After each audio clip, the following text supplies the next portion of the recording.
एक सुंदर सा मालमपुरम गांव था। उस गांव के करीब एक घना जंगल था। उस जंगल में बहुत सारे हाथियां रहती थीं।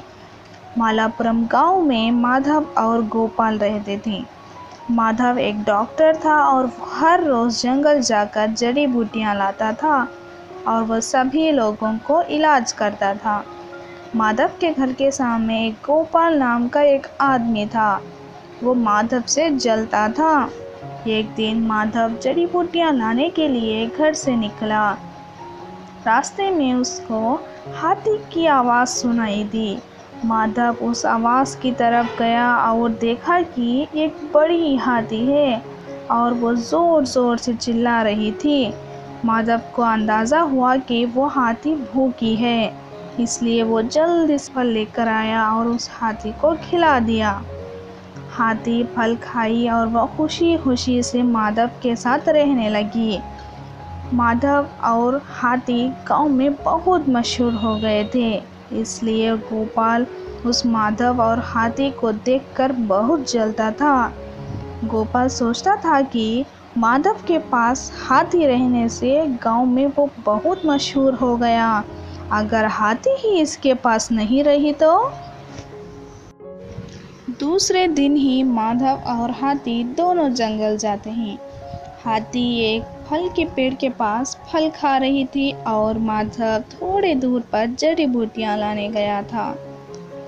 गोपाल हाथी को ढूंढते हुए वो भी उस घने जंगल में आ गया और उसने देखा कि हाथी पेड़ के पास फल खा रही थी और माधव थोड़े दूर पर जड़ी बूटियां लाने गया था।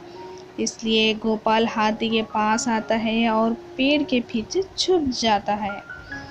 हाथी पेड़ से कुछ फल तोड़ रही थी। उस वक्त फल नीचे गिर जाते हैं। वो गोपाल इसका फ़ायदा उठाता है।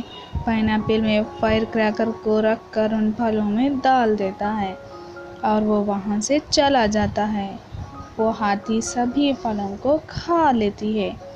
थोड़ी देर में ढम से एक आवाज़ आई। माधव दौड़ता हुआ आता है और देखता है कि पेड़ के पास वो हाथी नहीं है। माधव उस हाथी को ढूंढते ढूंढते एक तालाब के पास पहुंचता है। माधव हैरान होकर देखता है कि हाथी तालाब में खड़ी है और उसके मुंह से खून निकल रहा है। माधव ये देखकर जोर जोर से चिल्लाता है और सभी गांव वालों को बुलाता है। वो सभी लोग मिलकर हाथी को लेने के लिए गए, लेकिन तब तक वो हाथी मर चुकी थी।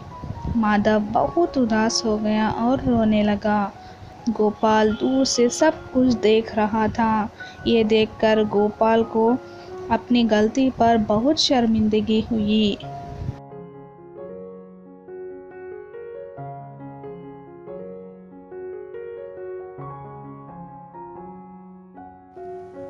हाय दोस्तों, ये कहानी आपको पसंद आई है तो एक लाइक करो और ढेर सारे वीडियोस के लिए सब्सक्राइब करो।